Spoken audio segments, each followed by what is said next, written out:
네, 안녕하세요. 기독교 교육학을 강의하게 된 이구창 목사입니다. 여러분 만나게 되어서 반갑고 서로 함께 우리 기독교 교육에 대해서 함께 공부하는 그런 시간이 되기를 바랍니다. 이번 학기에 강의할 전체적인 과정은 다음과 같습니다. 오늘은 이제 제가 기독교 교육의 본질과 가정에 대해서 공부하게 되고, 그 다음에 두 번째는 교회의 기본적 사명 네 가지, 그 다음에 세 번째는 성경 하나님을 아는 지식에 대해서 공부합니다. 그 다음에 네 번째와 다섯 번째는 전도와 양육, 세가족 성령 공부에 대해서 함께 공부를 하겠습니다. 그 다음에 이제 그 1대1 양육, 그리고 교육 모델로서의 인카네이션, 그 다음에 소그룹에 대해서, 그리고 이제 그리스도인들이 궁극적으로 지향한 영적 성숙의 세 가지, 그러니까 존재감, 안정감, 자신감에 대해서 제가 준비한 대로 우리 같이 나누고 공부를 해볼까 합니다.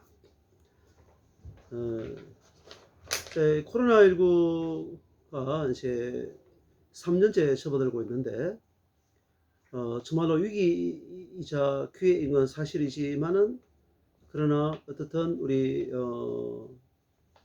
교회 예배를 드리는 데 있어서, 또 교회 신앙 교육에 있어서 엄청난 충격을 지금 주고 있습니다.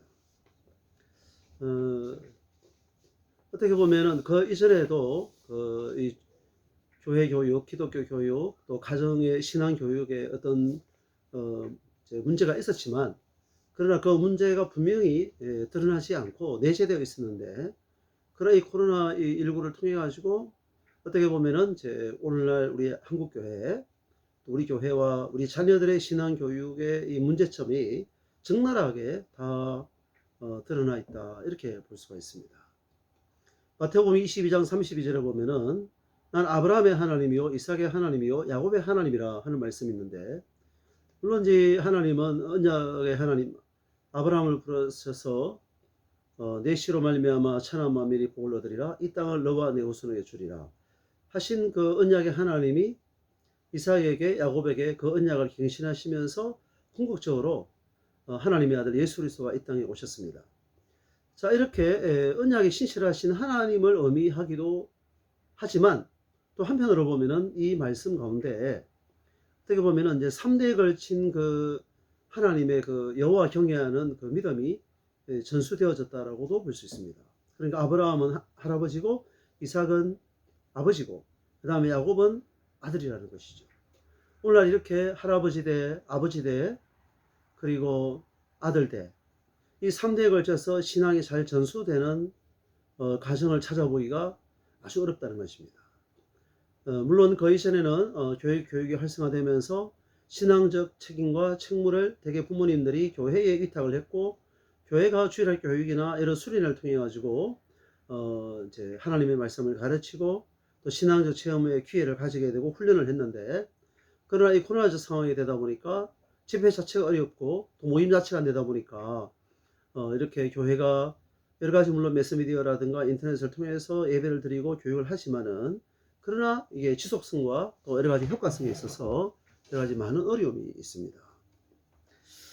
그러나 어떻든 이 모든 근본적인 것이 이제 교육의 문제이고, 또 기독교 교육, 성경 교육, 이제 교회 교육에 대한 문제인데, 하여튼 이러한 문제를 가지고 이제 이번 학기 동안 저와 함께 같이 공부하고 또 고민을 해보고 방법을 찾아보고 기도할 수 있기를 바랍니다. 본래 교육이라는 말은 가르치고 기를육, 가르치고 기른다 하는 의미가 있고, 영어로 education은 라틴어 educatio에서 유래했는데 빼낸다, 끌어올린다 하는 뜻이 있습니다. 그러니까 내부적 능력을 개발시키고 미숙한 상태를 성숙한 상태로 만드는 역할을 하는 것이라고 보는 것입니다. 그렇다고 기독교 교육에 대해서는 이제 어떻게 보면은 기독교 내용은 기독교고 방법은 어떤 이제 교육학 이렇게도 볼 수 있는데, 또 한편으로 보면은 이제 그 내용은 성경이고 또 방법은 이제 교회 안에서 이루어지는 여러 가지 교회 학교 또 제자 훈련, 이제 이러한 것을 기독교 교육이라고 볼 수 있는데, 그러나 기독교 교육을 이제 약간 협의적으로만 보는 것이 아니라 기독교 세계관에 입각해서 하는 모든 일반적인 교육 형태를 다 또 기독교 교육이라 그렇게 또 보는 것이죠. 그럼 어떻든 간에 이제 이 기독교 교육은 기독교를 위하여 존중하는 것이고, 교육적 행위를 통해 가지고 우리 다음 세대인 우리 자녀들에게, 우리 신자들을 신앙적으로 인격적으로 성숙하게 하고 이 사회 구성으로서 책임을 지고 책임적인 그리스도인이 되고 세상의 빛과 소금의 역할을 감당하는 사람들로서, 또 보면 어떻게 보면 이제 그리스도의 군사로서 이들을 훈련하는, 제자 훈련하는 그런 책임이 교회에 있고 또 우리 기독교에 있다고 봅니다. 이 보면은 이제 기독교 교육의 본질에 대해서 말씀을 드리겠습니다. 기독교 교육은 그리스도 안에서 이루어지는 근본적인 변화를 통한 하나님과의 관계 회복을 중시한다. 그러니까 하나님과의 관계가 단절되었던 사람들이 예수 그리스도를 믿음으로 말미암아 하나님의 자녀가 되고 하나님의 백성이 되는 그 관계 회복을 중시한다는 것입니다. 그리고 두 번째는 기독교 교육은 전인으로서 인간의 전생애를 포괄하는 과정이다. 기독교 교육학자인 코넬리우스는 교육을 미성숙한 자를 성숙한 인격으로 이끄는 것이라고 그걸 말하였습니다. 그러기 위해서 가장 중요한 것은 예수 그리스도 안에서 거하는 것, 예수 그리스도를 통해서 근본적인 변화를 체험하고 영적인 성장과 성숙이 일어나야 한다는 것이죠. 성경에 보면은 이제 거한다, 우리가 예수님 안에 거한다, 주님이 내 안에 내가 주님 안에 거한다, 거한다는 말이 있는데, 이 거한다는 말은 헬라어로 메노라는 말인데 예수님과 내가 하나 되는 인격적인 연합, 결합을 말하고 있는 것입니다. 그러니까 궁극적으로 기독교 교육은 그 한 사람 한 사람이 예수를 인격적으로 만나고 그 인격적인 만남을 통해서 그의 전인적인 성장과 성숙과 변화가 일어나게 하는 일에 기여하는 학문이라 이렇게 보겠습니다. 또 세 번째는 기독교 교육은 신앙이 그 근간을 이루며 초월적인 성령의 역사가 작용됨을 강조한다.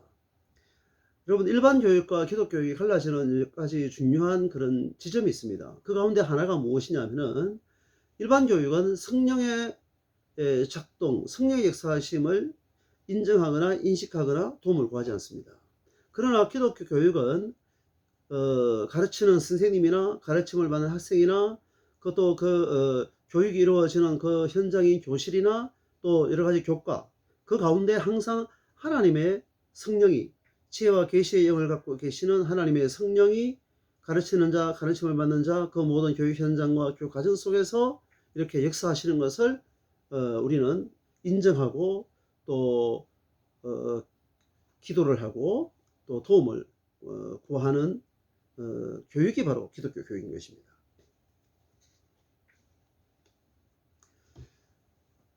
이제 기독교 교육은 어떻게 보면은 이제 우리가 일반적으로 이제 성숙한 사람이 미성숙한 사람을 가르쳐서 기르는 것인데, 그렇다고 해서 이제 장년 어른이 어린아이들을 가르치는 것, 교사가 학생들을 가르치는 것, 목회자가 성도들을 가르치는 것, 그러한 것만을 의미하는 것이 아니라 전생에 걸쳐서 어린아이에서부터 또 청년기, 장년기, 노년기에 이르기까지 사람의 평생의 과정을 통해 가지고 학습을 하고 배워간다는 것입니다. 기독교 교육에 중요한 과정이 있습니다. 말이 경주의 코스를 달려 목적지에 도달하듯이 교육 목표를 달성하기 위하여 학습자가 경험해야 하는 학습의 과정이 있습니다. 거기에는 교육 목적, 목표가 있고 내용이 있고 학습 과정이 있고 마지막으로 교육 평가가 이루어지게 됩니다. 첫째, 교육 목적에 대해서 제가 말씀을 드리겠습니다. 교육 목적은 어떻게 보면 Y에 대한 질문입니다. 일반 교육은 이 Y에 대한 해답을 주지 못합니다. 예를 들어서 왜 공부를 해야 되는가? 그리고 왜 대학을 가야 되는가? 자아실현이 목적이라면 왜 자아실현을 해야 되는가? 행복이라면, 성공이라면 왜 성공을 해야 되는가? 하면은 거기에 대하여 결국은 답을 줄 수가 없습니다. 그러니까 사람들이 자기 허무에 결국은 빠지게 되는 것이죠. 그러나 기독교 교육은 사람이 존재하는 목적, 공부하는 이유, 거기에 대해서 분명한 답을 갖고 있습니다. 이게 무엇입니까? 하나님의 영광을 위하여 사람이 살아간다는 것입니다. 인간은 근본적으로 하나님으로부터 지음받은 피조물인데 창조자 되시는 하나님을 알고 하나님을 찾고 하나님을 예배하고 하나님을 영화롭게 하는 교육적 분명한 목표를 갖고 있습니다. 그리고 이제 그러기 위해서는 예수 그리스도의 인격을 담고 성령의 도우심을 받는 것입니다. 우리가 무엇을 가르칠 것인가? 교육 내용. 물론 이제 가장 중요한 것은 신구약 성경 66권입니다. 그리고 지금까지 역사가 이어오면서 교회가 갖고 있는 신앙적 유산들, 그리고 인물들, 사건들, 결국은 이제 교회사를 말씀하는 것이죠. 그리고 교회에서 어린아이들이 또 우리 성도들이 찬송가를 배우고 음악을 통해 가지고 하나님을 알게 되고 또 그 가운데 신앙이 성장하게 됩니다. 그 외에 여러 가지 또 우리가 예배를 드리는데 예배가 교육적 행위라고 우리가 규정하지는 않지만은 그 예배를 통해서 자연스럽게 신앙이 학습되는 것은 또한 분명합니다. 3대에 걸쳐서 이제 요즘은 이제 이 세대 통합 예배를 드리는 교회도 이제 많아지고 있는데 사실은 이 나이별로 아이들을 모아가지고 이 주일학 교육이 이루어지는 그 교육은 영국에서 시작되었는데 로버트 레이커스에서 1780년 그러니까 뭐 200여 년 좀 지났죠.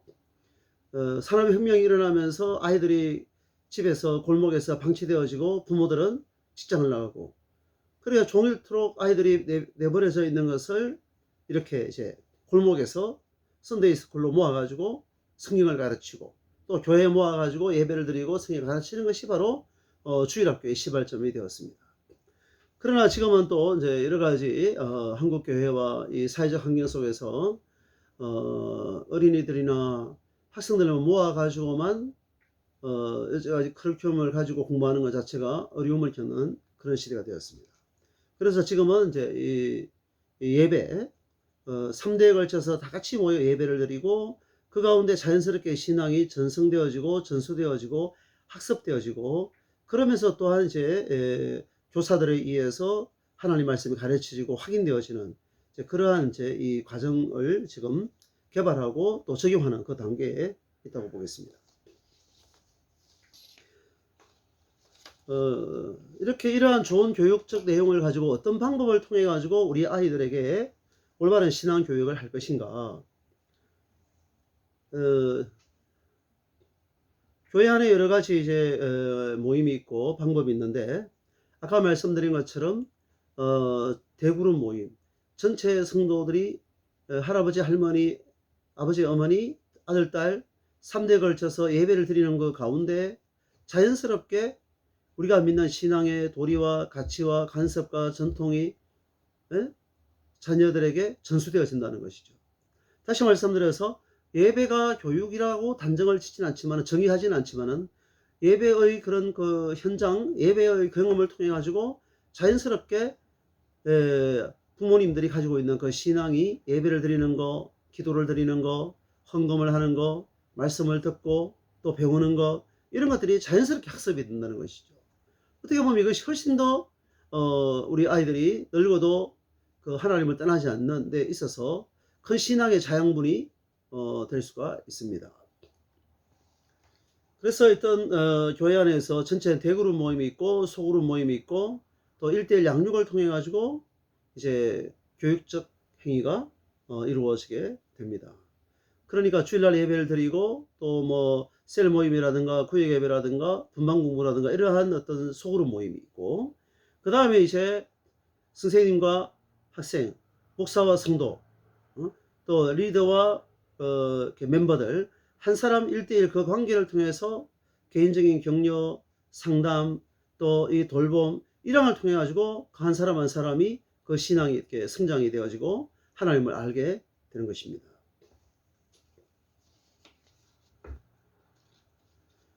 마지막은 이제 교육 평가가 있습니다. 평가. 우리가 학교에서 공부를 하더라도 결국은 평가를 합니다.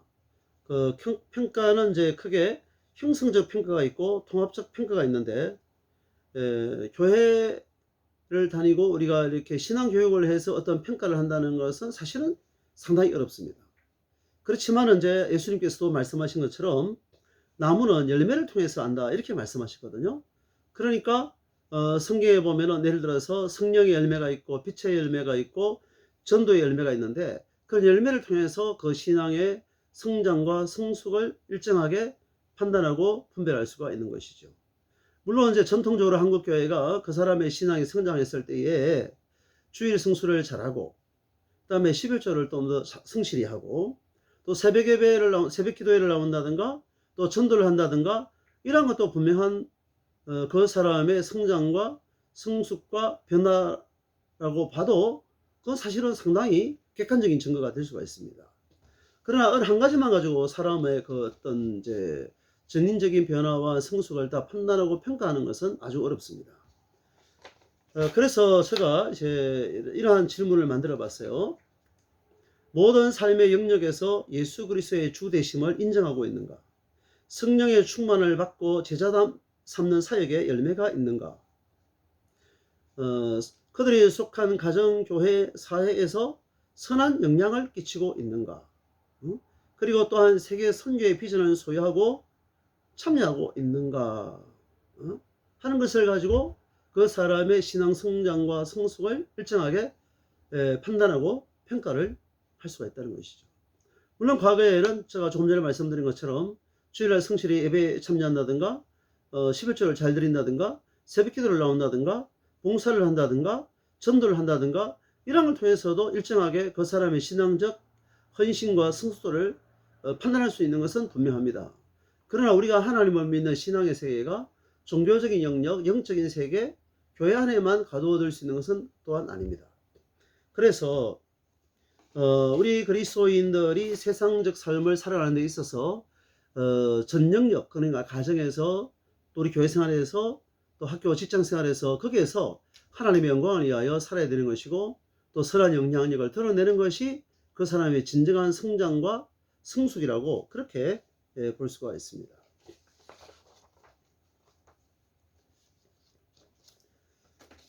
오늘 이렇게 이제 짧게 좀 전체 그 기독교 교육의 본질과 그 과정에 대해서 정리를 했습니다.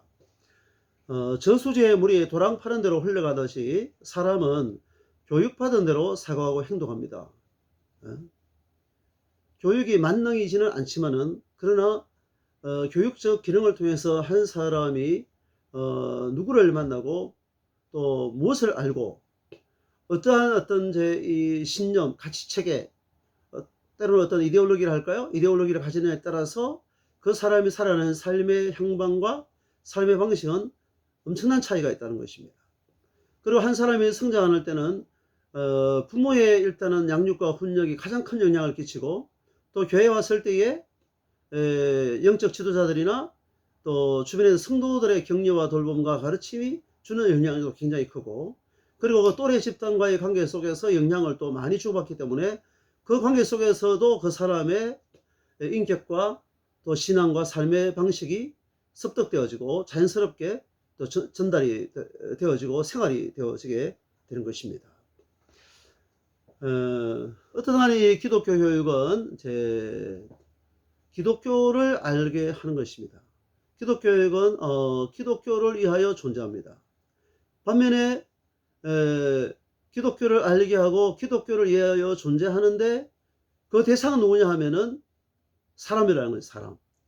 그 사람이 어린아이들만 해당되는 것이 아니라 어린아이부터 모든 장년 노인에 이르기까지 하나님의 형상대로 지어받은 한 사람 한 사람이 이 신앙교육, 기독교 교육, 성경 교육을 통해서 그리스도를 알고 하나님을 알고 성령을 알고 근본적인 변화가 일어나고, 근본적인 변화 가운데 그 사람이 성장하고 성숙해서 이 세상에서 책임적인 그리스도인으로서 세상을 살아갈 수 있도록 돕는 도구가 하나님께서 주신 이 교육적인 방법과 도구를 통해서 지금도 일하신다고 보겠습니다.